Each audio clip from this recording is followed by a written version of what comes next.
Alors, il est 19h31. J'aimerais en tout cas vous saluer, ceux qui nous avaient rejoints, les frères et sœurs de l'Assemblée, les amis et autres frères et sœurs. En tout cas, euh, ce soir, en théorie, nous devrions étudier l'évangile de Jean et poursuivre notre étude biblique systématique. Mais c'est la dernière soirée avant les vacances.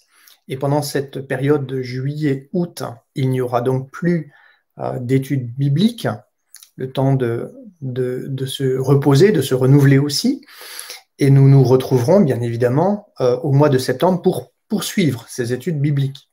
J'aimerais aussi dire que nous ferons les efforts et le nécessaire pour que, même à la rentrée, si évidemment l'état d'urgence sanitaire nous permet de le faire et de reprendre les activités de l'Église, alors les mardis soirs, nos études bibliques continueront à être retransmises. Et donc, même si vous n'êtes pas de l'Assemblée de Thionville, ou éloigné en tout cas, eh bien, vous aurez la possibilité de le faire, de nous suivre, de continuer à nous suivre par le site YouTube, et nous continuerons les retransmissions en direct.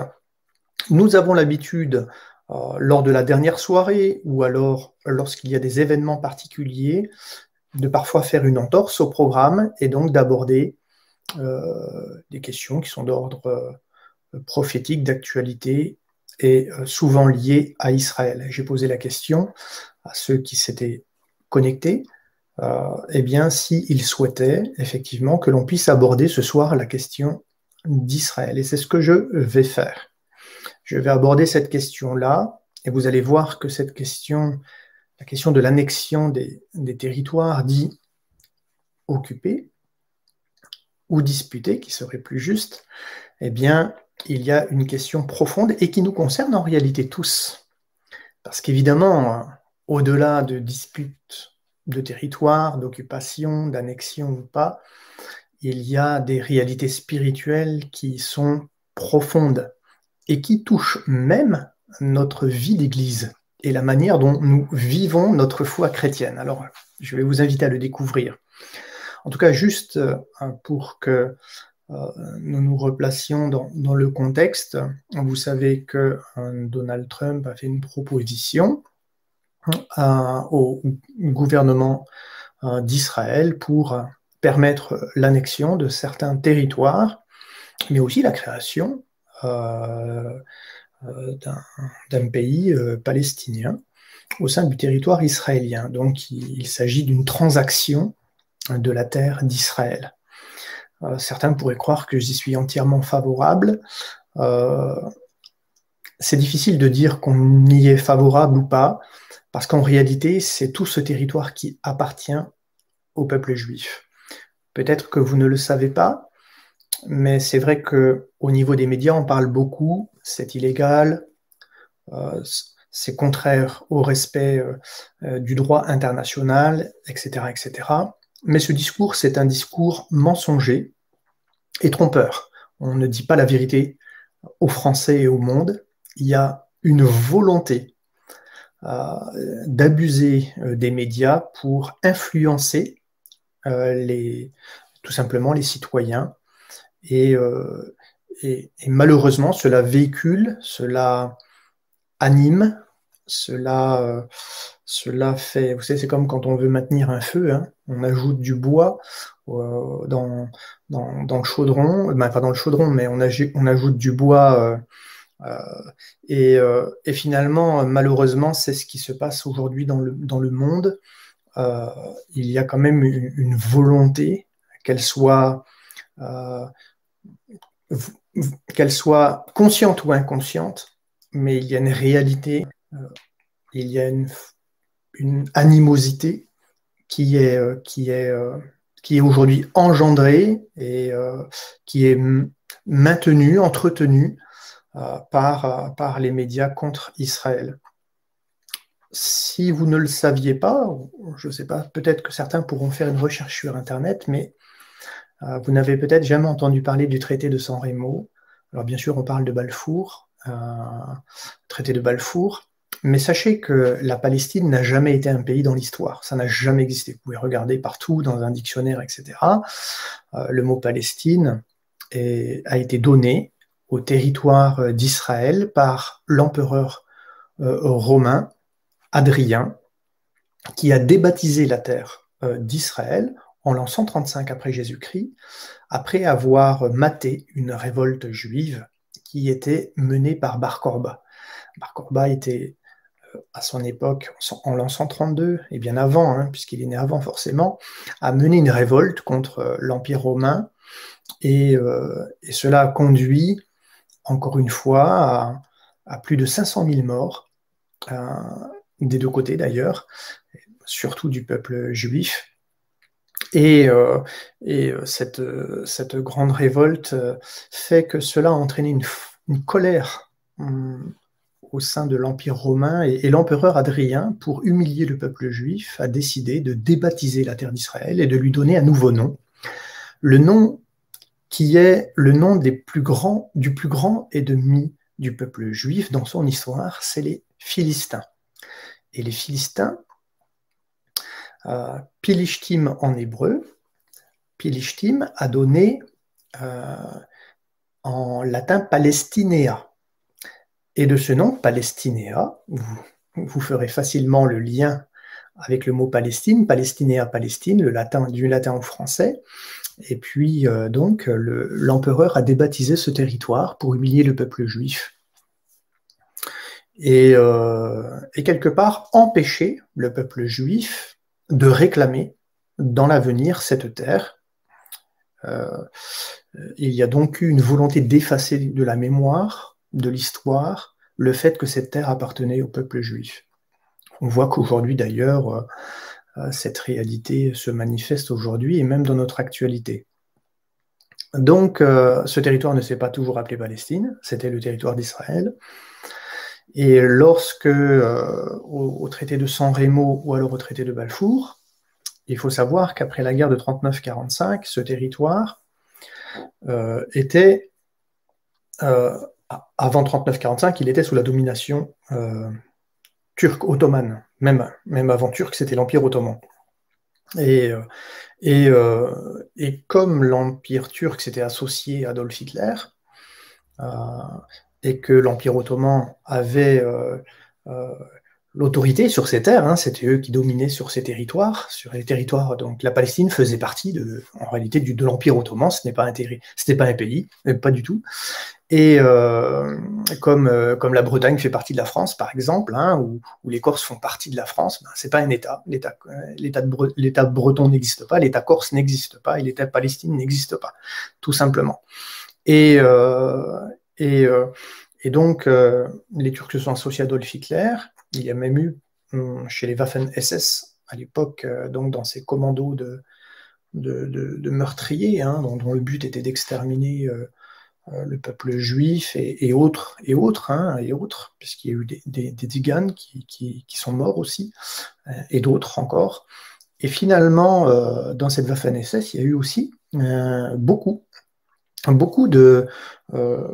malheureusement, d'hommes qui venaient des pays de l'Empire ottoman et qui se sont associés, hein, à Adolf Hitler, notamment grâce au grand moufti de Jérusalem à l'époque, qui était Hussein, et malheureusement, ou heureusement, je dirais, ils ont perdu la guerre. Adolf Hitler a perdu la guerre, oui, heureusement, bien sûr, et puis l'Empire ottoman a été démantelé.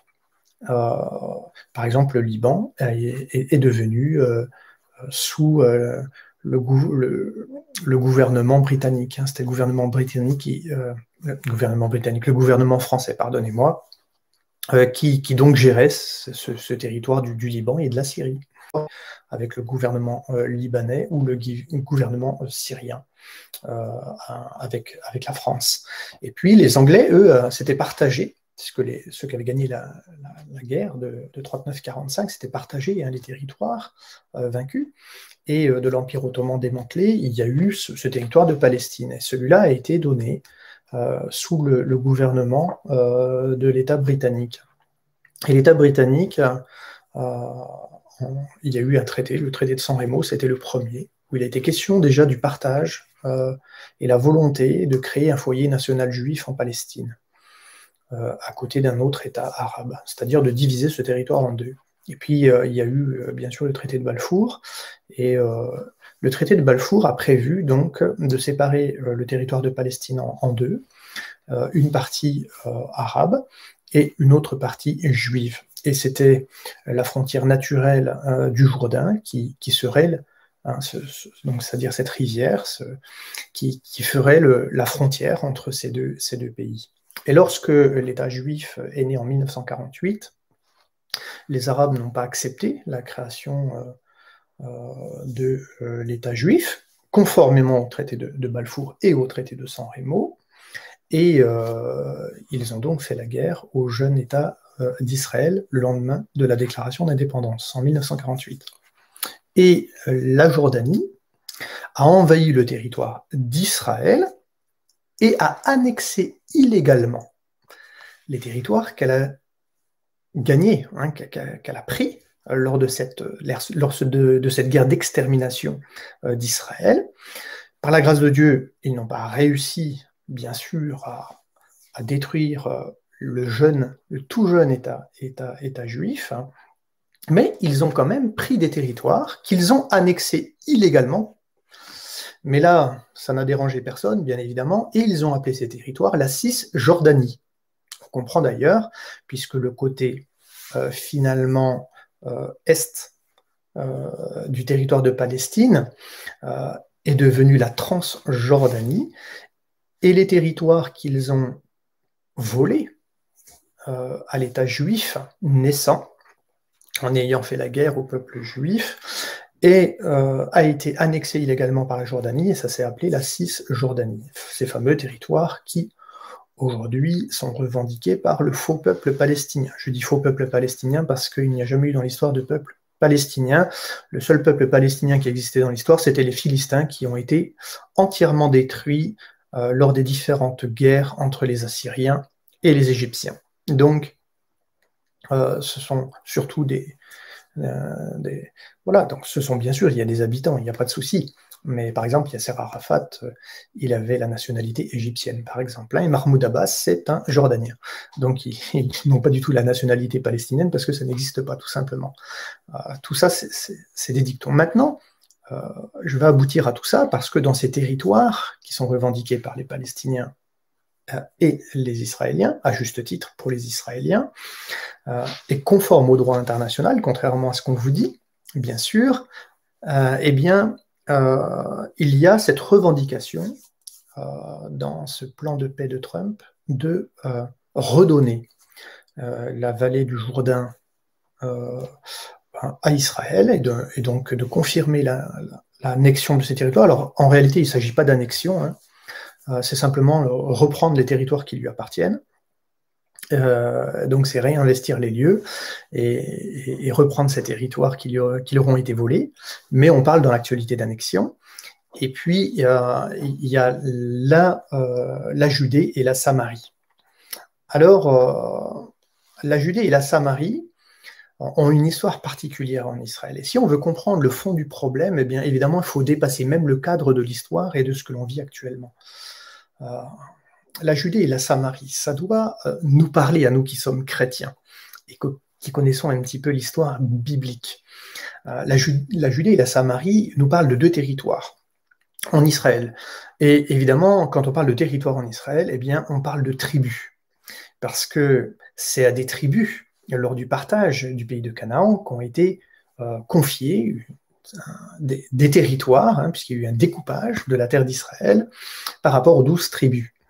Et je dirais même 12 plus 1, 13, puisque la tribu de Joseph est devenue le bras droit du pharaon et qu'il a eu 2 enfants avec une égyptienne qui sont devenus Éphraïm et Manassé, symbole, parce que j'entre tout de suite dans le sujet, bien sûr, symbole finalement de l'adoption de l'étranger au sein de l'espérance messianique d'Israël. Effectivement, Éphraïm et Manassé représentent en réalité eh bien, les nations qui vont être greffées à l'olivier franc d'Israël à travers ce mariage de Joseph avec une égyptienne.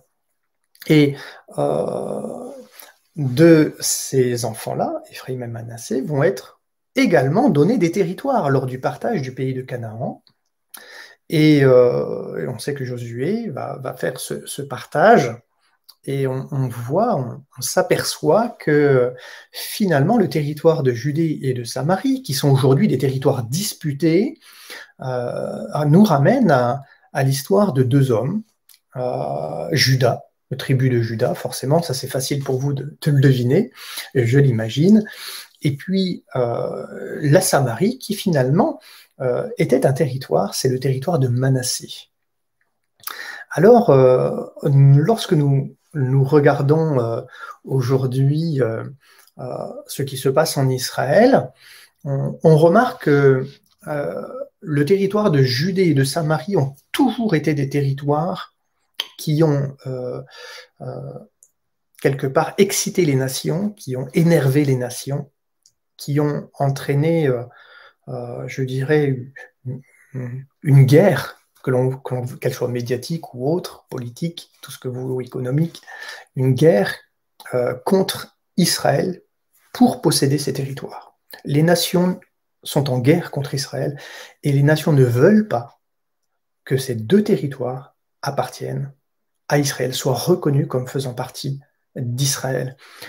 C'est étonnant parce que, par exemple, lorsque nous regardons l'histoire, Eilat, par exemple, qui est une ville qui se situe au niveau de la mer Rouge, n'a jamais fait partie du territoire d'Israël. Pourtant, aujourd'hui, Eilat appartient à Israël, c'est une ville d'Israël que vous pouvez visiter, j'ai même un ami qui habite là-bas, qui fait partie d'une église évangélique. Et pourquoi, dans le monde entier, Eilat ne pose aucun problème, mais Judée-Samarie, ça pose un problème. Pourquoi ces territoires posent un problème particulier? Eh bien, tout simplement parce que cela fait partie des territoires de la promesse, les territoires que Dieu avait promis à Abraham, Isaac et Jacob. Et évidemment, le fait qu'Israël repossède ces territoires, c'est l'accomplissement de prophéties bibliques qui nous parlent des montagnes d'Éphraïm, je l'ai déjà partagé à l'Église, et qui est la dernière étape avant la venue du Messie. Le retour d'Israël se passera en 4 phases, et la dernière phase, c'est les montagnes d'Éphraïm. Et à partir du moment donné où Israël va reprendre possession des montagnes d'Éphraïm, eh bien, à partir de ce moment-là, le 4e retour de l'exil d'Israël va s'enclencher, et cela va amener, eh bien, tout simplement la délivrance finale, c'est-à-dire la venue du Messie promis. Bien évidemment, nous reconnaissons tous dans le Messie promis la personne de Jésus, notre Sauveur, qui viendra régner sur la terre. Et c'est pour cette raison que ces territoires sont évidemment archi-disputés, parce que Satan sait aussi et connaît très bien que si ces territoires reviennent à Israël, alors bien évidemment son temps est compté. Mais son temps est déjà compté de toute façon, évidemment. Depuis qu'il a été vaincu à l'œuvre de la croix, son temps est compté, le temps des nations est compté, le temps de l'histoire est compté. Et nous sommes entrés dans les temps de la fin, évidemment. Pour autant, lorsqu'on repense à ces deux territoires, eh bien, ces deux territoires donc, nous ramènent à Ephraïm, Manassé et à Juda. Et qu'est-ce qu'on regarde dans l'histoire? Eh bien, on regarde que dans l'histoire, ces deux personnages, finalement, Ephraïm et Manassé, c'est Joseph, leur père, et puis de la tribu de Judas, donc il n'y a aucun problème au niveau de ces références bibliques que tout le monde connaît. Mais on s'aperçoit que dans l'histoire, Jacob, qui a eu 12 fils, on s'aperçoit que dans l'histoire, tout n'a pas été simple pour ces 12 fils. Et notamment, entre Joseph, le père d'Ephraïm et de Manassé, aujourd'hui le territoire de Samarie, et ses frères. Vous savez qu'il a eu des songes, que ses frères ont eu l'intention de le tuer, que Ruben est intervenu, et Juda. Il y a eu donc un conflit très très fort entre Juda et Joseph. Judas et Joseph. Deux conflits très très forts et qui malheureusement se sont répétés dans l'histoire. Par exemple, après Salomon, lorsque il y a eu un schisme en Israël, eh bien là encore, il y a eu une problématique entre les 10 tribus du nord d'Israël et les 2 tribus du sud, Juda et Benjamin. Et on s'aperçoit que là encore, ce sont les descendants de Juda, descendants de Joseph, qui se sont fait la guerre, les 2 rois, et qui ont finalement séparé, amené le schisme en Israël, et qui ont détruit, quelque part, qui ont amené la destruction et l'exil, les 4 exils du peuple juif. Donc on s'aperçoit que au niveau de la fraternité du peuple juif, il y a toujours eu une division, des disputes, une distanciation, il y a eu la guerre, une forte opposition entre les descendants de Joseph, entre Joseph et entre les descendants de Juda. Et cela nous amène à une réflexion profonde, c'est-à-dire ce que représente Joseph spirituellement et ce que représente Judas. Alors si on parle de Judas, c'est facile ce qu'il représente, Judas. Judas, qu'est-ce qu'il représente? Eh bien, il représente la royauté. On le sait, puisque c'est de la descendance de Judas que viendra les rois d'Israël, comme par exemple le roi David. Et puis il y a le roi Salomon. Et puis il y a eu ce schisme. Mais on sait que Dieu a fait une promesse à David. Et également, nous retrouvons le fait que, eh bien, Jésus, lui-même qui est le roi des rois et le seigneur des seigneurs, et qui va régner sur la terre, cette dernière, quelque part, dimension de Jésus, hein, qui nous parle de sa royauté, qui n'a pas encore été pleinement exprimée sur cette terre, mais qui va revenir pour manifester son règne, parce qu'aujourd'hui, le règne de Jésus n'est peut-être pas, entre guillemets, manifeste aux yeux des hommes, mais c'est une réalité dans le ciel de gloire. Jésus règne, il est le roi des rois, le seigneur des seigneurs, et son règne n'aura pas de fin. Et, évidemment, lorsqu'il va revenir sur la terre, il va venir comme le roi. Et on retrouve dans la même personne de Jésus cet autre aspect. Non seulement Jésus, il est le fils de David, donc il incarne la royauté d'Israël, mais en plus, Jésus est le fils de Joseph. C'est-à-dire qu'en lui s'accomplit la réconciliation de Joseph, d'Éphraïm et Manassé, qui symboliquement représentent les nations greffées à l'olivier franc d'Israël, et bien évidemment Juda, le peuple juif. Je ne sais pas si vous le savez, mais le terme juif, en réalité, se rapporte à la tribu de Juda, tout simplement. Donc, on s'aperçoit que Jésus, et d'ailleurs c'est écrit littéralement dans le texte biblique, il a détruit le mur d'inimitié qui nous séparait, les non-juifs, des juifs, pour faire un seul peuple. Et finalement, tout le projet divin, c'est en Jésus de bâtir son Église, une Église qui est composée de juifs et de non-juifs, reconnaissant dans la personne du Fils le Messie, tant annoncé dans toutes les écritures de la Bible, de la Genèse à l'Apocalypse, afin que, à travers cette Église que Jésus bâtit, sa personne soit pleinement manifestée, sa lumière brille. La lumière n'est pas simplement de Jésus l'Église.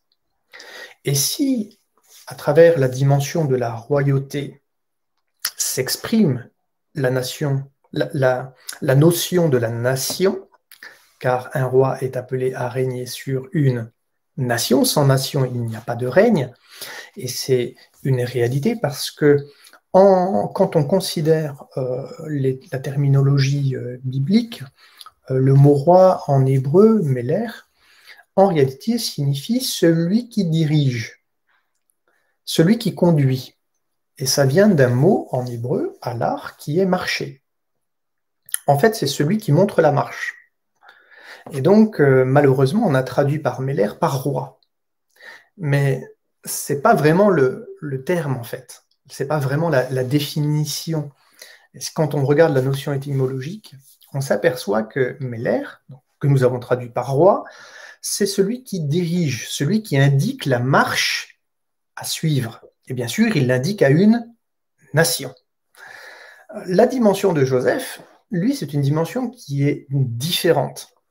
Et cela nous parle plutôt de la notion de l'individu, de la personne.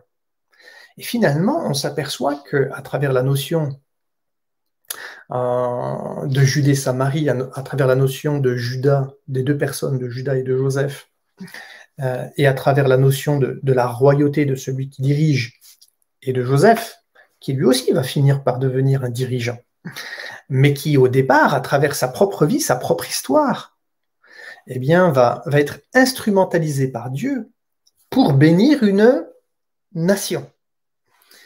Et finalement, ce qu'on s'aperçoit dans l'histoire, c'est que au sein d'Israël, il y a eu un conflit entre l'individu, la personnalité ou la nation.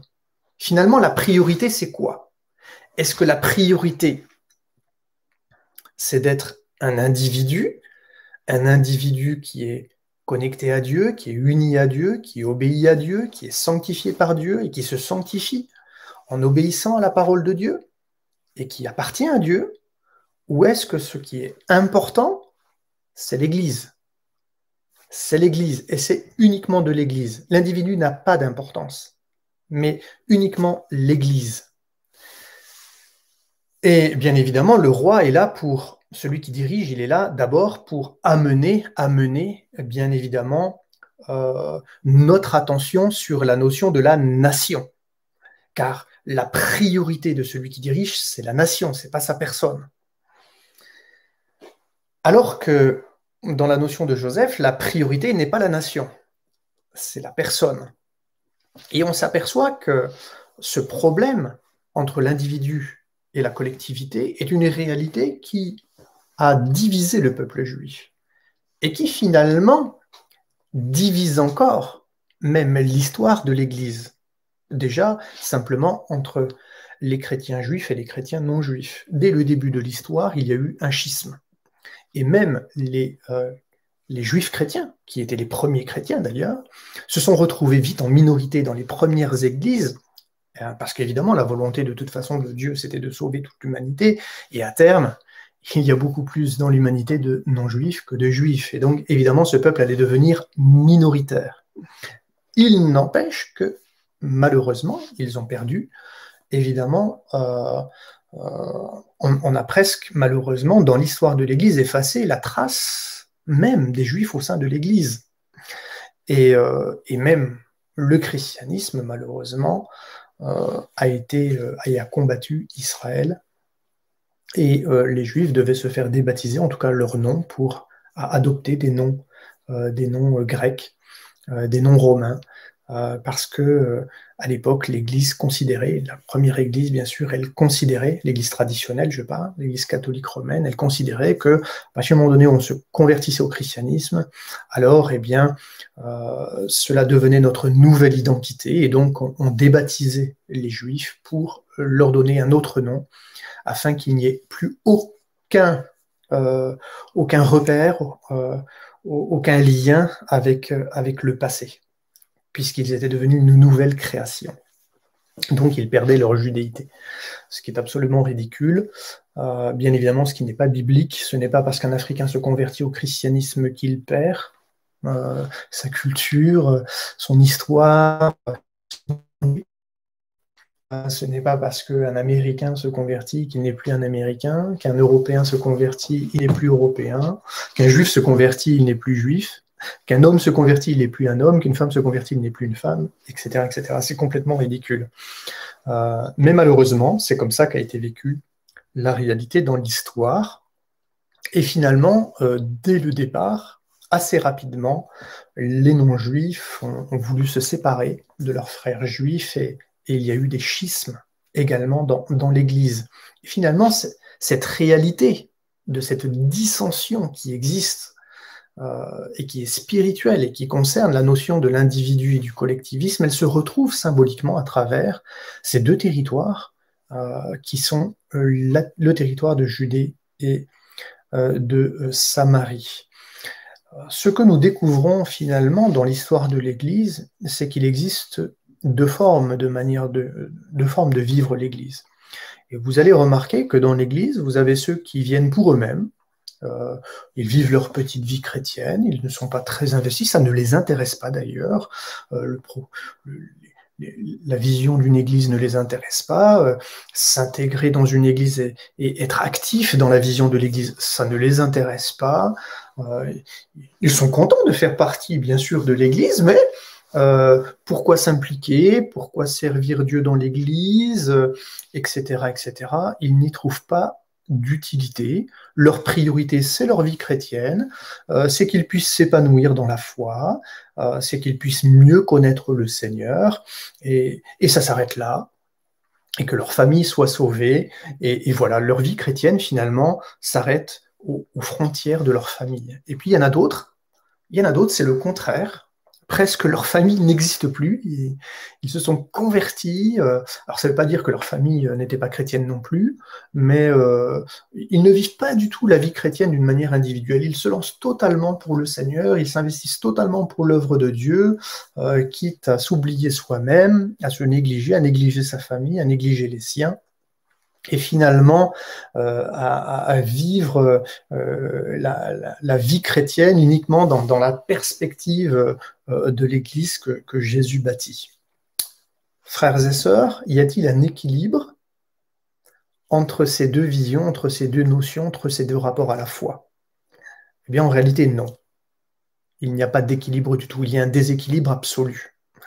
Bien évidemment, nous sommes et nous demeurons et nous restons des enfants, des fils de Dieu. Nous sommes, je suis Guillaume, vous êtes qui vous êtes. On est tous des individus à part, des enfants de Dieu.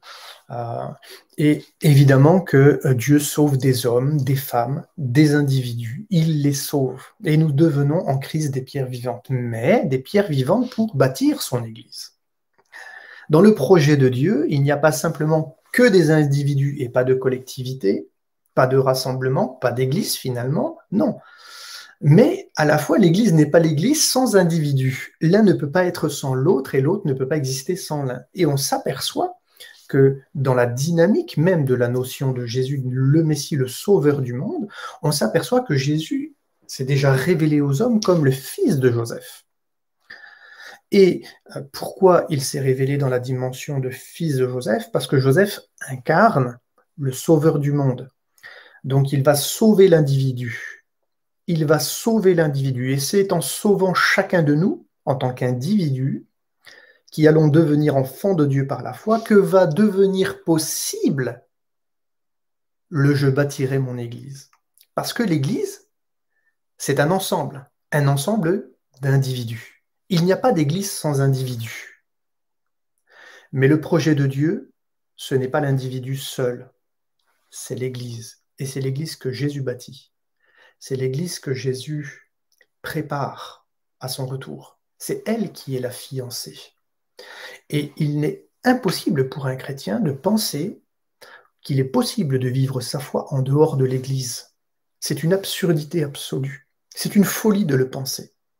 Parce que Jésus a décidé non seulement de faire briller sa lumière dans chacune de nos vies, dans nos cœurs, mais n'oublions pas que Jésus s'appelle Emmanuel. C'est pas Dieu au milieu de moi-même, c'est pas Dieu au centre de moi-même uniquement. Non, Emmanuel en hébreu, c'est l'Éternel qui est au milieu de nous, qui est parmi nous, qui agit. La Bible dit notamment qu'il est doux, qu'il est agréable pour des frères de demeurer ensemble, car c'est là que l'Éternel envoie la bénédiction et la vie pour l'éternité. Alors oui, Jésus est venu dans le monde comme étant le sauveur, et il nous a sauvés, il nous aime, mais pas pour qu'on vive notre foi à part, d'une manière égoïste, égocentrique, où finalement on ne vit notre foi chrétienne que pour nous-mêmes, et nous pouvons finir par être des consommateurs du divin, et de sa bénédiction et de sa grâce. Mais c'est pas ça que Dieu nous a appelés. Dieu nous a appelés à le servir. Et je remarque que Jésus aurait pu vivre une vie pour lui-même, mais il n'est pas venu pour lui-même, en tant que fils de Joseph. il est venu pour chacun de nous, afin qu'à travers l'œuvre de la croix, son projet puisse se mettre en route, qui est de bâtir un peuple universel, qui va croire en lui, qui va croire en ses promesses, en sa parole, qui va se laisser transformer et guider par lui, qui devient, si nous acceptons de mourir à nous-mêmes, qui devient notre roi, notre guide en réalité, notre berger, celui qui va nous diriger sur le chemin de la vie. Et c'est pour cette raison, frères et sœurs, que parfois dans nos cœurs se conjugue un combat spirituel. Est-ce que je vis pour moi ma vie chrétienne?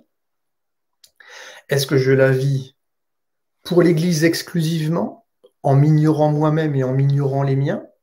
Ou est-ce que, en réalité, les deux doivent se conjuguer ensemble? Bien sûr, vous l'avez compris, il ne doit pas y avoir d'opposition entre ma vie spirituelle et l'Église. Parce qu'en réalité, si je ne prends pas soin de moi, et si je ne vis pas une vie chrétienne authentique avec une réelle proximité avec Dieu, alors allons-nous retrouver cette proximité avec Dieu dans l'Église? C'est impossible.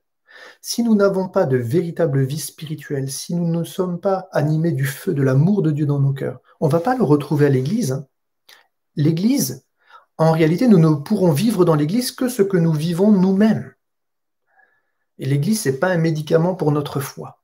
L'Église, c'est j'apporte ma part comme une pierre vivante pour que, à travers l'Église, le message de l'Évangile puisse briller et puisse faire résonner le message et l'amour de Dieu. Alors, frères et sœurs, n'opposons pas ceux qui s'opposent. Dans l'histoire, finalement, les descendants de Joseph et les descendants de Judas se sont fait la guerre, ils se sont opposés l'un à l'autre, parce que l'un représente cette notion de l'individu ou de la collectivité. Pour autant, frères et sœurs, on ne doit pas opposer ces deux réalités, parce que l'un dépend de l'autre, l'un découle de l'autre. Et en réalité, Jésus a donné sa vie pour que l'Église soit une réalité. Et elle devient une réalité en lui, si nous acceptons de le suivre. Alors que Dieu nous aide, que Dieu vous aide à marcher fidèlement dans ses voies, à nous investir, déjà, bien évidemment, à vivre pour nous-mêmes une vraie et une authentique communion personnelle avec Dieu, qui va nous renouveler, qui va nous fortifier et qui va nous permettre d'être animés de la mentalité de Jésus, la mentalité du serviteur, parce qu'il ne peut pas y avoir de mentalité de serviteur, d'être au service des autres, si je n'ai pas de communion personnelle avec Dieu, si Dieu ne travaille pas ma vie. J'aimerais tout de suite dire ce point extrêmement important, non pas pour que vous puissiez jeter un regard de jugement sur l'autre, même sur votre conjoint. Je vous demande de jeter un regard sur vous-même et sur moi-même. C'est important, frères et sœurs, si je ne vis pas une vie spirituelle authentique, si je ne meurs pas moi-même, si je ne laisse pas le Seigneur agir dans ma mentalité, dans mon état d'esprit, dans mes raisonnements, dans mes convictions, eh bien, dans mon cœur, alors malheureusement, jamais je pourrai devenir un homme et une femme au service de Dieu dans l'Église. Ça n'existe pas. S'il n'y a pas cette mentalité en moi, s'il n'y a pas cette mesure en moi, d'être au service de l'autre, si ça ne se construit pas en moi, alors cela signifie tout simplement que ma spiritualité, elle est très petite. Elle est très petite. Ça ne veut pas dire qu'il n'y a rien. Parce que si nous avons accepté l'œuvre de la croix, c'est que Jésus a commencé une œuvre en nous. Mes frères et sœurs, allons au-delà. Nous ne sommes pas simplement appelés à être des bébés et être dans une dimension où nous ne faisons que recevoir de Dieu, recevoir un encouragement, recevoir une bénédiction, recevoir un bienfait du Seigneur, être toujours dans l'attente de recevoir et même de venir dans l'Église uniquement pour recevoir. Il y a tellement de frères et de sœurs, et je ne parle pas de l'Église de Thionville, je parle d'une réalité qui peut exister parfois dans nos vies. C'est nous venons pour nous-mêmes. Alors, bien sûr qu'on a besoin de recevoir de Jésus. Et évidemment qu'on a besoin de recevoir de lui. Mais est-ce que c'est ça uniquement la vie chrétienne? Est-ce que je viens à l'Église uniquement que pour ça? Que pour recevoir sa grâce, sa bénédiction, sa guérison, son amour, ressentir des choses? Parce que j'ai tellement besoin, j'ai tellement besoin, j'ai tellement besoin, j'ai tellement besoin d'être aimé, d'être écouté. Frères et sœurs, la vie chrétienne dépasse l'ego, il dépasse le moi et il se tourne vers les autres. Et la mentalité d'un disciple de Jésus à l'école de Dieu, lorsque j'accepte de le suivre et de marcher dans l'empreinte de ses pas, alors je découvre ce qu'est la vie chrétienne. La vie chrétienne, c'est le dépassement de soi, c'est aller au-delà de soi, c'est ça Pâques. Franchir les frontières de sa personne pour aller vers l'autre et pour être utile pour l'autre. C'est pour ça que Dieu donne à l'Église des dons aux uns et aux autres, non pas pour nous-mêmes, mais il le donne pour l'édification de tous, c'est-à-dire pour la collectivité. Et bien souvent, dans l'Église, il y a des schismes, il y a des divisions dans les histoires de l'Église, parce qu'il y a des affrontements entre deux réalités, la personne ou des personnes et la collectivité. Et souvent, on ramène les choses à soi au lieu de penser à l'ensemble. Et quand l'intérêt de l'ensemble n'est plus une priorité et qu'on ramène les choses à soi, alors il y a un danger qui guette l'Église. Je ne dis pas ces choses parce que c'est une réalité pour l'Église de Thionville, pas du tout, hein, mais j'exprime simplement des notions, des réalités spirituelles. Et finalement, frères et sœurs, eh bien, on s'aperçoit que ces réalités au sein de l'Église sont des réalités qui existent au sein du peuple juif. Et c'est dans la mesure où ce peuple va connaître une véritable rédemption lorsque Jésus, le Messie, va revenir pour régner sur la terre, et nous régnerons avec lui, bien sûr, et bien à partir de ce moment-là se jouera le miracle absolu de la rédemption d'Israël. Et là, véritablement, ce que Jésus a voulu bâtir, je bâtirai mon Église, où les Juifs et les non-Juifs ensemble vont partager une même foi en sa personne, eh bien, au retour de Jésus, de manière plénière, totale, là, le projet du Christ va aboutir à son terme. Et bien évidemment, lorsque nous parlons de réintégration de ces territoires, cela signifie tout simplement que nous allons directement vers le retour de Jésus, que nous nous en approchons de manière extraordinaire. Alors bien sûr, ce n'est pas encore fait, les choses n'ont pas été déclarées, mais c'est en route. C'est en route, c'est devant nous. C'est pas dans 50 ans, 100 ans, 300 ans. Non, non. C'est peut-être demain. Alors, frères et sœurs, réjouissons-nous, parce que ces choses sont devant nos yeux, et que Dieu nous permette de nous maintenir en éveil pendant que nous voyons ces choses arriver. Bien sûr, il y aura de la colère dans le monde, bien sûr, il y aura de la rancœur, de l'animosité, vous allez voir un déchaînement de violence et de haine contre l'État juif, mais ces choses doivent arriver. Ce sera des temps mauvais, des jours mauvais, nous dit le Seigneur. Mais pour nous, eh bien, plaçons notre confiance en Dieu. Il est le souverain, il est le roi des rois. Et nous savons que, à travers ces réalités-là, cela nous montre que les prophéties s'accomplissent et que Jésus revient bientôt. Alors, je rappellerai ces paroles dans le livre de l'Apocalypse, que celui qui a des oreilles entende ce que l'Esprit dit aux églises. Voici, je reviens bientôt. Et Jésus revient bientôt, nous nous réjouissons de ça et prions pour le salut de ce peuple, particulièrement afin que dans le monde, les Juifs puissent être attirés vers Jésus, que l'Église, nous, les non-Juifs qui se sont convertis à Christ par la grâce de Dieu, eh bien, prions pour ce peuple. Prions pour ce peuple afin qu'il se tourne vers Jésus, qu'il confesse ses péchés, qu'il reconnaisse qu'ils se sont éloignés de Dieu, et qu'ainsi, eh bien, par la grâce de Dieu, eh bien, nous puissions vivre la plénitude de sa vie à Dieu à travers le règne de Jésus. Et que toute guerre cesse, que tout esprit d'individualisme absolu, d'égoïsme cesse, que Jésus puisse apporter cette paix dont le monde a tant besoin, cette réconciliation dans les familles, dans les couples, dans les vies, dans les peuples. Oui, que le roi de paix, que le roi de toute grâce puisse venir et imposer son règne à ce monde qui se perd, qui s'enlise, qui s'embourbe tellement dans le péché. Que le nom du Seigneur soit béni. Merci de vous être connectés ce soir. Nous nous retrouverons bien sûr plus tard, ultérieurement, c'est-à-dire au mois de septembre, où nous reprendrons nos temps d'études bibliques, bien sûr sur l'évangile de Jean. Hein.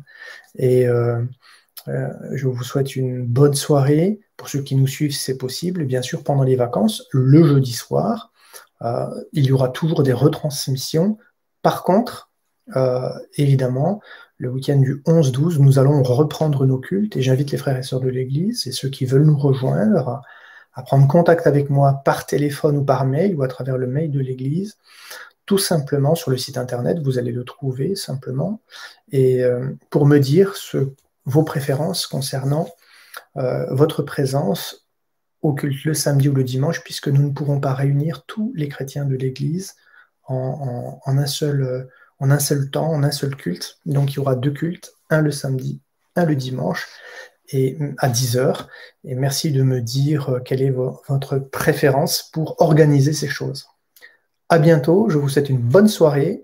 Saluez bien toutes vos familles. Que Dieu vous bénisse, frères et sœurs. Amen.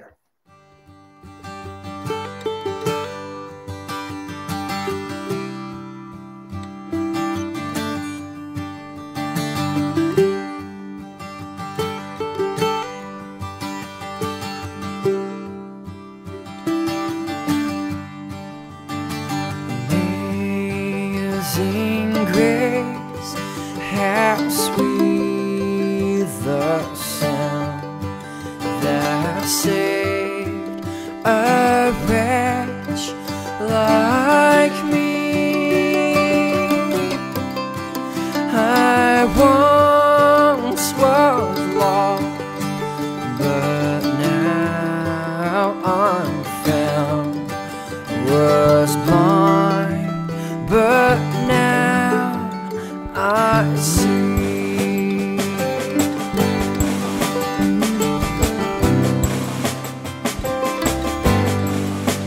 'Twas grace that